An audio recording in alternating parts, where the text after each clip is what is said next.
이 농염하다는 이런 표현이 교회에서 사용하기에는 좀 낯뜨겁고 또 남사스러운 말이 아닌가 이렇게 생각되실지 모르겠습니다만, 이 본문을 잘 들여다보시면 이 농염하다는 이 단어가 오늘 본문에 담긴 내용을 드러내주는 가장 적절한 그런 표현이라는 것을 여러분들도 동의하시게 될 것입니다. 농염하다는 말이 무슨 말입니까? 한껏 무르익어서 아주 아름답다, 이렇게 사전에 이제 정의가 되어 있습니다. 보통 이 육체적 성숙미가 이 절정에 달해서 모든 남성들의 시선을 한 몸에 받는 이런 여인을 말할 때 이제 사용되는 그런 말인데요. 아가서가 그리고 있는 이 남녀 주인공 사이의 이 사랑, 이것이 오늘 본문에서 그 절정에 이르고 있다는 그런 그 의미에서 이 농염하다는 표현을 사용해 본 것입니다. 아주 그 한껏 무르익어 가지고 아름답고 풍성하게 연근 그 포도송이를 한번 생각해 보십시오. 손만 갖다 대어도 터져버려서 집이 막 이렇게 흘러 넘칠 것 같이 보이는, 마치 그런 그 포도송이처럼 이 남녀 간의 이 사랑이 오늘 그 본문에서 절정에 이르고 있는 것입니다. 근데 이 두 사람 사이의 사랑을 들여다보기 전에 우리가 이제 이 아가서를 지금까지 살펴보면서 계속 이렇게 지나쳤던 중요한 한 가지를 잠시 짚고 넘어가 보려고 합니다. 아가서는 이제 한 남자와 한 여자, 이 두 주인공 사이에 가장 사적이고 가장 은밀한 거기 이 두 사이에서 벌어지는 이 사랑의 대화와 생각들을 노래하고 있습니다만, 이 두 사람 사이의 사랑은 그들이 속해 있는 이 공동체를 배경으로 그 공동체 안에서 이루어지고 있음에 우리가 주목할 필요가 있다는 것입니다. 지난주 두 주간 동안에 이 본문을 읽으시면서 남녀 주인공 이외에 사람들, 또 어떤 그 무리가 이제 간혹 이렇게 등장하는 것을 보게 되셨을 텐데요. 우리가 이제 성경 봉독을 할 때 이 사람들 부분은 이제 주로 남자 교우께서 이제 읽으셨기 때문에 읽으시면서 집중하지 않았으면 그냥 이렇게 지나쳐 버리실 수 있었을 것입니다. 그런데 아가서를 쭉 읽어 나가시다가 보면 중간 중간에 남자 여자 이 주인공 이외에 어떤 그 무리 사람들이 등장해서 노래 부르는 그 장면을 여러분이 보시게 될 것입니다. 잠시 1장으로 돌아가 보시겠습니까? 그 첫 부분을 보시면 1장 2절부터 이 여인이 사랑하는 그 여인과 나누는 사랑을 이제 노래하기 시작합니다. 들어보십시오.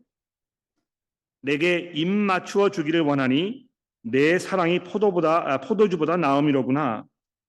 내 기름이 향기로워 아름답고 내 이름은 쏟은 향기름 같으므로 처녀들이 너를 사랑하는구나.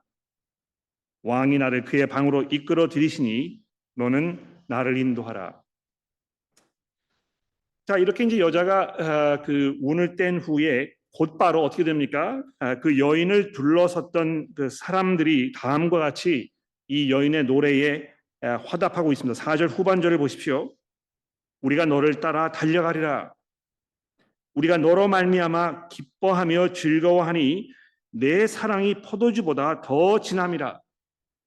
처녀들이 너를 사랑함이 마땅하니라. 좀 더 내려가서 이 9절을 보십시오. 이번에는 이제 이 남자가 자신의 연인에 대해서 이제 이렇게 노래합니다. 내 사랑아, 내가 너를 바로의 병거의 준마에 비하였구나. 내 뒷밤은 따은 머리털로, 내 목은 구슬꾸미로 아름답구나. 아마 이 여인이 목에 걸고 있던 이 목걸이가 그 여인을 더욱 아름답게 보이도록 해주었던 모양이죠. 자, 그렇게 노래를 하자 또 다시 사람들이 등장해서 이 11절에서 남자의 노래에 맞장구를 쳐주고 있습니다. 11절 보십시오. 우리가 너를 위하여 금사슬에 은을 박아 만들어 주겠다. 그러니까 이 두 사람만의 사랑이지만 그 속에 있는 그들이 속해 있는 또는 그들 그 주변을 이렇게 맴돌고 있는 사람들이 이 두 사람의 사랑을 보고 그것을 기뻐해주고 노래로 화답해주며 또 이들의 사랑이 더욱 아름답게 연글 수 있도록 아주 적극적으로 돕고 있는 것을 우리가 보게 되는 것입니다. 자, 이런 사실을 염두에 두시면서 오늘 본문이 시작되는 5장 2절로 가 보십시다. 5장 2절 보시면 이게 이제 6장 3절까지 한 묶음으로 이렇게 되어 있습니다. 잘 보십시오. 이게 이제 어떤 이 스토리처럼 이렇게 전개가 되고 있는데요. 아마 이 여인이 꿈을 꾸고 있는 것 같아요. 2절에 보시면 내가 잘지라도 마음은 깨었는데 이제 이렇게 하면서 대부분의 성경 주석가들이 이 여인이 지금 자기가 꾼 꿈에 대해서 이야기하는 것일 것이다. 이제 이렇게 이야기합니다. 무슨 꿈인지 살펴볼까요? 나의 사랑하는 자의 소리가 들리는구나. 문을 두드려 이르기를 나의 누이, 나의 사랑, 나의 비둘기, 나의 완전한 자야. 문을 열어다오. 내 머리에는 이슬이, 내 머리털에는 밤이슬이 가득하였다 하는구나. 내가 옷을 벗었으니 어찌 다시 입겠으며 내가 발을 씻었으니 어찌 다시 더럽히랴마는 내 사랑하는 자가 문틈으로 손을 들이미매 내 마음이 움직여서 일어나 내 사랑하는 자를 위하여 문을 열 때 모략이 내 손에서 모략의 집이 내 손가락에서 문 빗장에 떨어지는구나. 내가 내 사랑하는 자를 위하여 문을 열었으나 그는 벌써 물러갔네. 그가 말할 때에 내 혼이 나갔구나. 내가 그를 찾아도 못 만났고 불러도 응답이 없었노라.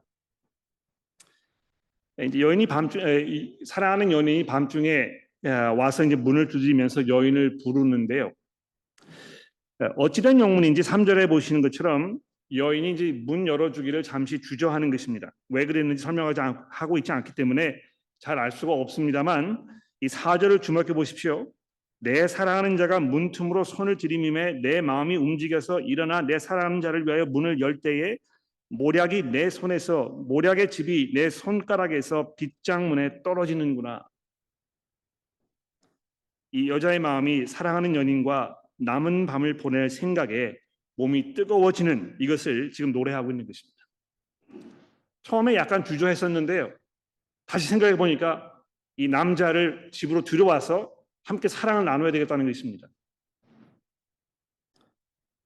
근데 또 어찌된 영문인지 그가 잠깐 머뭇거리는 사이에 남자 주인공이 연기처럼 사라져버리고 여인은 너무도 아쉬워하면서 그의 이름을 애타게 부르고 있습니다. 근데 그 다음 장면도 아주 의아하게 이어지죠. 7절을 보십시오. 성화를 순찰하는 자들이 나를 만나매 나를 쳐서 상하게 하였고 성벽을 파수하는 자들이 나의 겉옷을 벗겨 가졌노라. 예루살렘의 딸들아 너희에게 내가 부탁한다. 너희가 내 사랑하는 자를 만나거든 내가 사랑함으로 병이 낫다고 하려무나. 이 여인이 모험심이 아주 강한지 이 밤길을 혼자 배회하는 것을 아주 좋아했던 것 같아요. 지난주 본문 기억나십니까? 3장 1절과 2절에서도 이 여인이 밤길을 찾아 배회하는 장면이 등장을 했었는데요. 이번에도 또 그것을 지금 꿈꾸고 있는 것입니다. 근데 지난번과는 다르게 오늘 밤 이 꿈속에서는 이 여인이 연인을 찾아 방황하던 중에 아주 몹쓸 일을 당하고 마는 것입니다. 이 성화를 순찰하는 자들이 나를 만나매 나를 쳐서 상하게 하였고 성벽을 파수하는 자들이 나의 겉옷을 벗겨 가졌도다. 여기 이제 이 겉옷을 벗겨 갔다 하는 이 문구는 아마도 이 여인이 낯선 남자들에게 욕을 당하는 장면을 설명하고 있는 것 같은데요. 꿈속에서 일어나는 일이라고 해도 굉장히 충격적이고 또 매우 가슴 아픈 이런 사건입니다. 이 노래에서 이제 왜 이런 그 내용들이 이렇게 설명이 되고 있는지 뭐 많은 어떤 그 논란이 있고 우리가 추측을 할 수 있습니다만 여기에서 이 포인트는 무엇이냐 하면 이 여인이 이만큼 이 수치스러운 일을 당하는 것을 감수하고서라도 자신의 연인을 사랑하고 기다리고 애타게 만나고 싶어 했다는 것입니다. 나가서 그 사랑하는 여인을 찾아 돌아다닐 경우에 아주 위험한 일을 당할 것이 뻔한데도 불구하고 내가 너무 그를 사랑하기 때문에 그를 찾아야만 하는, 그를 만나야만 하는 이런 그 애절하고 간절함이 지금 여기에서 계속 흘러나오고 있는 것입니다. 그래서 8절에 이렇게 말하지 않습니까? 예루살렘의 딸들아 내가 너에게 부탁한다. 너희가 내 사랑하는 자를 만나거든 내가 사랑함으로 병이 낫다고 하려무나. 여러분 그 상사병에 걸려보신 적이 있으십니까? 저는 걸려봤던 것 같아요. 지금은 뭐 이제 제 아내가 되었습니다만 결혼하기 이전에 그 별로 저랑 이렇게 사귀고 싶다고 하지 않아가지고 제가 얼마나 이 애를 태웠는지 모릅니다. 자, 근데 이 제가 말씀드리려고 했던 중요한 포인트는 곧 이어 등장하는 사람들의 역할입니다. 이런 이제 상황 속에서 이 사람들이 뭐라고 노래하고 있습니까? 9절에 보십시오. 여자들 가운데 어여쁜 여자야, 너의 사랑하는 자가 남의 사랑하는 자보다 나은 것이 무엇인가? 너의 사랑하는 자가 남의 사랑하는 자보다 나은 것이 무엇이기에 이같이 우리에게 부탁하는가? 척 들으면 사람들이 여인을 나무라는 것처럼 들릴 수도 있습니다. 그 남자가 뭐 그렇게 대단한 사람이라고 그런 온갖 수모와 모욕을 당해야 되는 것이냐, 이제 이렇게 다그치는 말로 들리실지도 모르겠습니다만, 우선 이 노래가 여자 가운데 어여쁜 자야라는 이 칭찬의 말로 시작되고 있다는 걸 주목해 보시고요.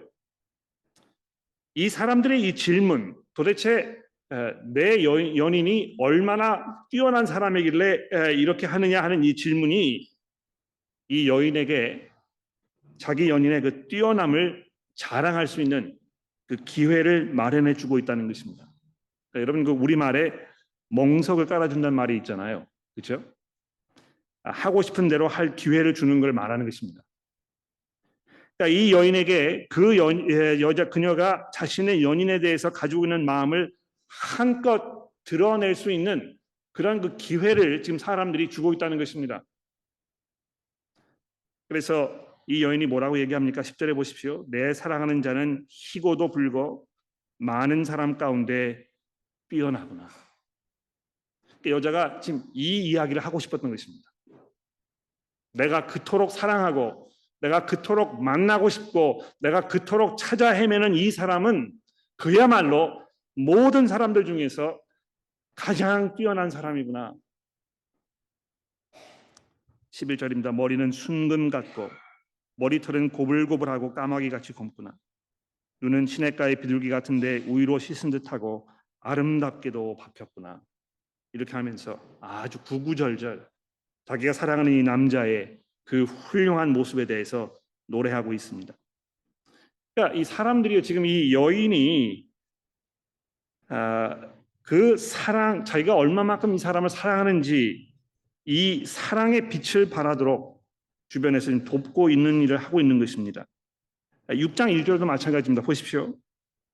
여자들 가운데 어여쁜 자야, 내 사랑하는 자가 어디로 갔는가? 내 사랑하는 자가 어디로 돌아갔는가? 우리가 너와 함께 가서 그 사람을 찾는 일에 도와주겠다.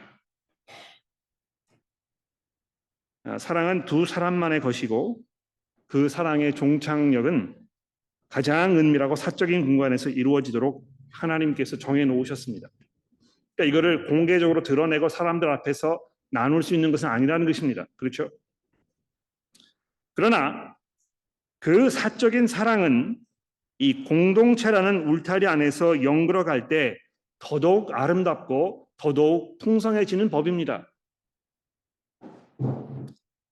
이제 막 결혼한 젊은 부부가 외딴 곳에 동떨어져서 둘만 지내야 하는 것이 일시적으로는 아주 매력적으로 느껴질지 모릅니다. 신혼여행 가지 않습니까? 신혼여행 가면 다른 사람의 방해를 받지 아니하고 둘만의 그 시간을 만끽할 수 있기 때문에 얼마나 좋습니까?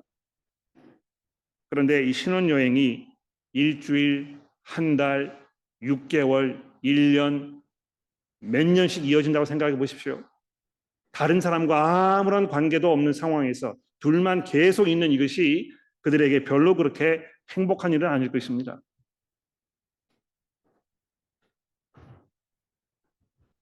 교회 안에서 우리가 결혼이라는 것에 대해 가지고 있는 그 태도나 마음가짐 등을 생각해 보면 결혼 생활은 남편과 아내 두 사람의 사적인 일이고 공동체는 그 안에서 아무런 역할도 없고 상관도 없는 일이라 이제 이렇게 생각하기가 굉장히 쉽습니다. 이 교회 안에 이제 여러 다양한 상황에 계신 분들이 많이 계셨기 때문에 아마 더욱 그렇게 되지 않나 이제 제가 생각을 해보게 되는데요. 결혼해서 부부로 살고 계신 분들이 다수입니다만 우리 중에는 이혼을 하셨거나 또는 사별하신 분들도 계시고 또 어떤 경우에는 재혼하신 분들도 계십니다.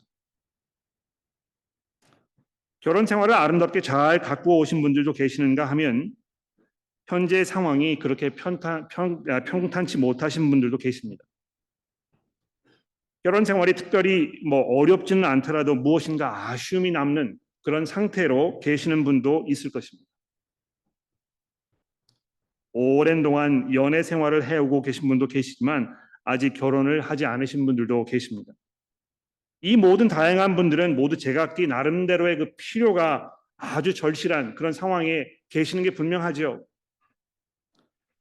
모두 각자 나름대로의 이 필요가 절실한 상황에서 어떤 특정 일부 사람들에게만 관심을 몰아주거나 특별한 대우를 해준다고 이렇게 오해를 하실지 모르겠습니다만 서로 사랑하는 관계에 있는 남녀를 보살펴주고 격려하고 돕는 이 공동체를 구성하고 있는 모든 사람들에게 관계에 있는 사람을 돌아보고 또 격려하고 돕는 이 일은 공동체를 구성하고 있는 모든 이들에게 주어진 매우 중요한 역할입니다.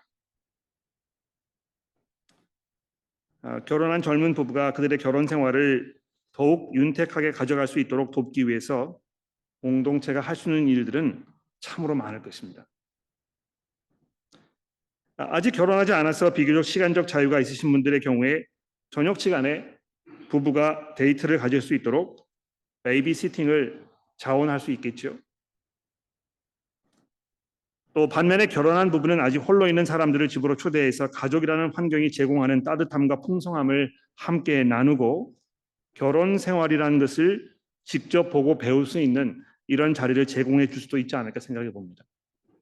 그래서 결혼한 상태에 있든지 그렇지 않든지 간에 이 결혼을 위해서 온 교회가 함께 한 몸으로 움직이고 격려하고 돌아보고 도움이 되는 일을 하는 이것은 교회에서 아주 당연하고 또 꼭 일어나야 할 그런 일이라고 생각합니다.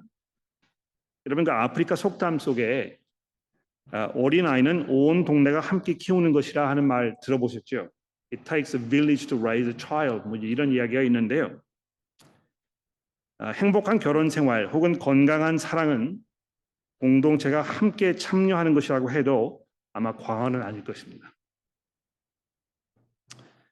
오늘 제목을 이 농염한 사랑이라 이제 이렇게 말씀을 드렸는데 이 농염한 사랑은요 그저 당사자 두 사람 사이에 있어야 하고 두 사람이 만들어가야 할 그 이름에 분명합니다만 그 사랑이 보다 영글어서 한껏 무르익은 그런 상태로 가는 과정 속에는 그 두 사람이 속해 있는 공동체의 역할이 포함되어 있다는 것을 우리가 간과하지 말아야 할 것입니다.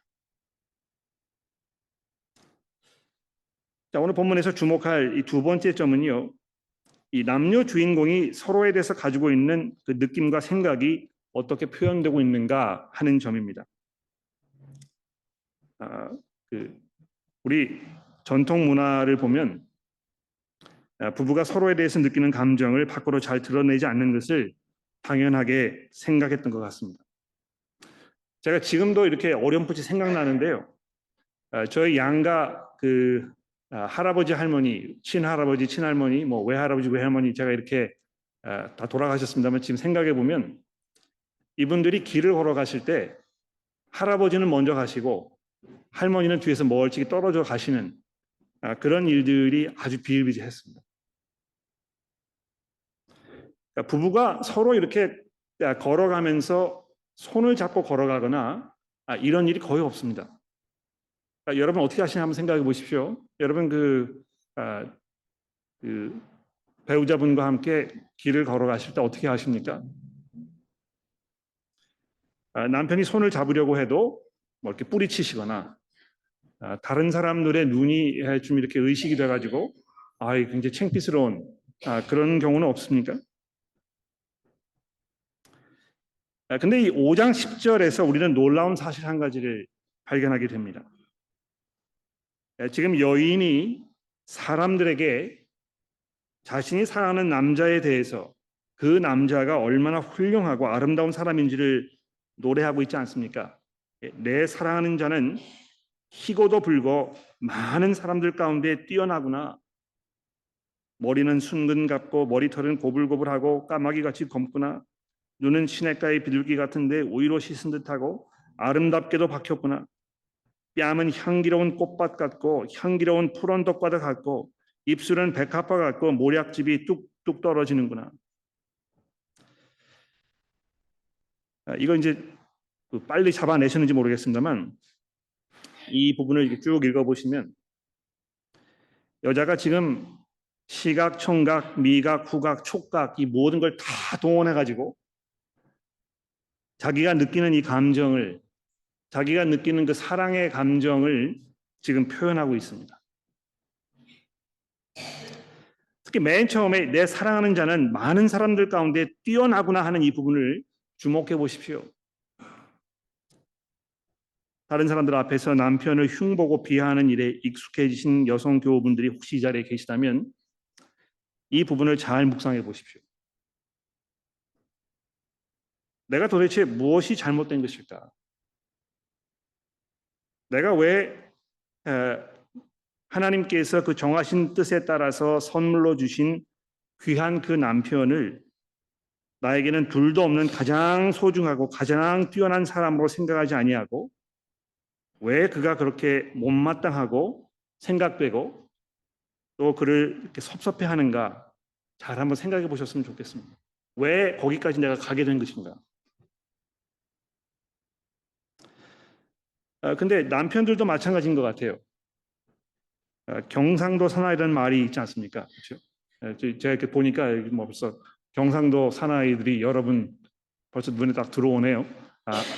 땅을 보지 마시고 저를 보십시오. 가장 다정다감한 것을 비하하고 또 무뚝뚝하고 다혈질적인 것을 남성적이라고 생각하는 경향이 우리 문화에서 아주 강한 것 같습니다.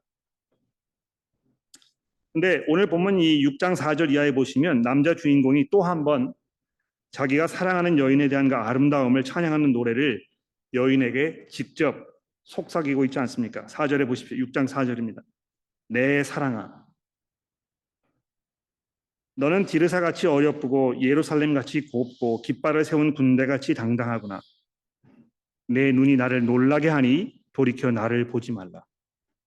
눈을 맞히니까 당황스러워가지고 어쩔 줄 모르겠다는 겁니다. 얼마나 이 여인을 사랑했으면 이 눈빛만 이렇게 마주치는 것조차도 이렇게 부끄러워할까요? 내 머리털은 길라산 기슭에 누운 염소떼 같고 내 이는 목욕하고 나온 암양떼 같으니 쌍태를 가졌으며 새끼 없는 것은 하나도 없구나. 노을 속에 내 뺨은 석류 한쪽 같구나. 기억하시는지 모르겠습니다만 남자가 이미 4장 전체에서 이 여인의 육체적 아름다움에 대해서 아주 열정적인 말로 감탄의 감탄을 쏟아내었었습니다. 이 머리부터 시작해가지고 이 여인의 몸 구석구석을 아주 섬세하게 그려냈었는데 그게 충분하지 않았었는지 여기 또 한 번 이 여인의 아름다움을 지금 노래하고 있다는 것입니다. 근데 그것도 모자라서요. 7장으로 넘어가 보시면 1절부터 또다시 이 여인의 아름다움을 노래합니다. 나중에 집에 가셔서 부인을 앞에 앉혀두시고요. 이 7장 1절부터 9절까지를 가장 열정적이고 가장 달콤한 목소리로 한번 읽어보십시오. 읽어봐 드려보십시오. 특히 6장 8절 이하에 이 말씀을 주목해 보십시오. 남자 주인공이 자신이 사랑하는 여인에게 건네는 말인데요. 8절입니다. 6장 8절입니다. 왕비가 60명이요 후궁이 80명이요 시녀가 무수하되, 이 누굴 말하는 것이겠습니까? 솔로몬을 말하는 것일 것입니다. 솔로몬이 얼마나 여자를 사랑했는지 그 열왕기상에 보면 이렇게 말씀도 있잖아요. 이 열왕기상 11절에 솔로몬이 바로의 딸 외에 이방의 많은 여인들을 사랑하였으니 곧 모압과 암몬과 에론과 시돈과 헷 여인이라. 여호와께서 일찍이 여러 백성에게 대하여 이스라엘 자손에게 말씀하시기를 너는 그들과 통혼하지 말며 그들도 너희와 통혼하게 하지 말라. 그들이 반드시 너희의 마음을 돌이켜 그들의 신들을 따르게 하리라 하셨으나 솔로몬이 그들을 사랑하였더라. 왕은 후궁이 700명이요 첩이 300명이라. 그 여인들이 왕의 마음을 돌아서게 하였더라.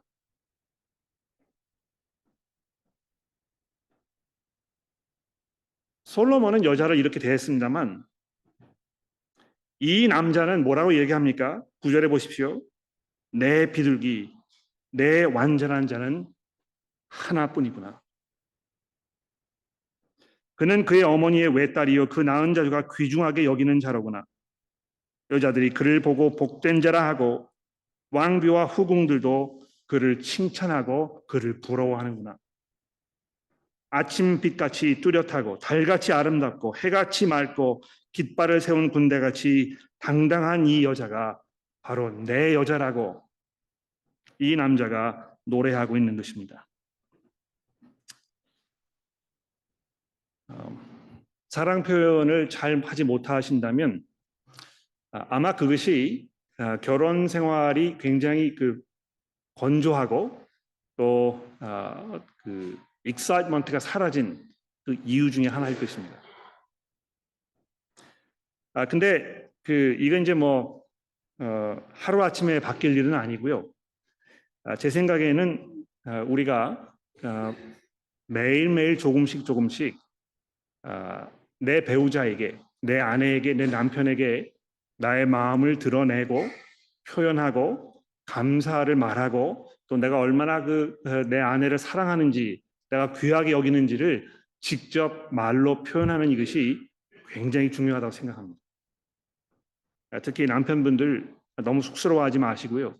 일평생 여러분과 함께 걸어온 여러분의 삶에서 모든 뒤치다거리를 다 해주신 그 귀한 여러분들의 그 배우자를 아주 귀하게 아주 존경하는 마음으로 대하고 또 섬겨 주십시오. 마지막으로 드리고 싶은 말씀은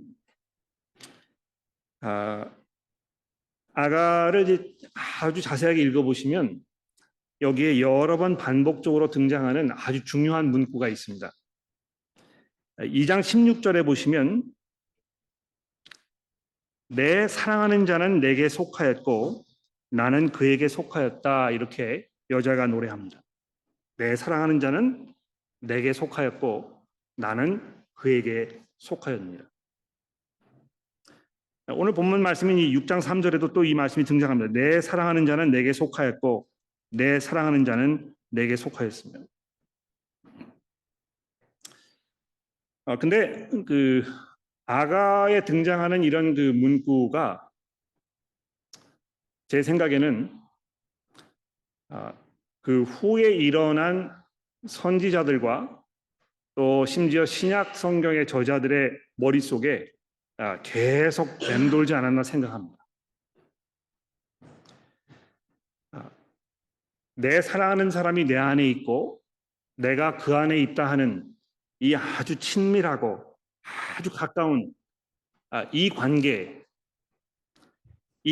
대한 이 표현 방법, 이것을 나중에 이 선지자들이 하나님께서 이스라엘 백성들을 향해 가지고 계셨던 그 사랑을 표현하는 방법으로 사용하고 있다는 것입니다. 하나님께서 예레미야서 24장 7절에서 이렇게 말씀하셨죠. 내가 여호와인 줄을 아는 마음을 그들에게 주어 그들이 전심으로 내게 돌아오게 하리니 그들은 내 백성이 되고 나는 그들의 하나님이 될 것이다. 예수께서도 이렇게 말씀하셨어요. 요한복음 15장에 보시면 내 안에 거하라. 나도 너희 안에 거하리라. 가지가 포도나무에 붙어 있지 아니하면 스스로 열매를 맺을 수 없음 같이 너희도 내 안에 있지 아니하면 그러하리라. 나는 포도나무여 너희는 가지라. 그가 내 안에 내가 그 안에 거하면 사람들이 열매를 많이 맺나니 나를 떠나서는 너희가 아무것도 할 수 없습니다. 예수께서 이 요한복음에서 이 말씀을 하시면서 그날 아침에 아가서의 말씀을 이 콰이타임 하셨는지 제가 잘 모르겠습니다만 예수님의 그 마음 속에 이 구약 성경의 이런 그 표현 방법 이런 것들이 아주 깊이 자리하고 있었고 그 말씀을 하실 때마다 이 구약 성경의 그 풍부한 이 표현 방법들을 다 끄집어내셔서 하나님과 이 백성들의 관계, 특히 그리스도이신 그분과 그 사랑하는 신부인 이 하나님의 백성들의 관계에 대해서 이런 식으로 표현한 것이 결코 우연이 아닐 것입니다. 내 안에 거하라. 나도 너희 안에 거하리라. 가지가 포도나무에 붙어 있지 아니하면 스스로 열매를 맺을 수 없음 같이 너희도 내 안에 있지 아니하면 너희가 열매를 맺을 수 없을 것입니다. 마치 아름다운 이 부부 관계가 남자와 여자의 관계가 서로 안에 거하는 그래서 그걸 통해서 아주 풍성하고 아름다운 관계가 맺어지는 것처럼 예수께서 여러분과 저에게 이렇게 사랑의 초대를 하고 계십니다. 와서 내 안에 거하라. 나도 너 안에 거할 것이다. 우리가 이렇게 한 몸으로 연합했을 때 너희가 풍성한 아주 아름다운 이런 열매를 맺는 삶을 살게 될 것이라고 약속하고 계시는 예수의 약속을 들으시면서 우리가 그분의 사랑 안에 거하는 귀한 삶을 살아가게 되기를 간절히 기도합니다. 기도하겠습니다.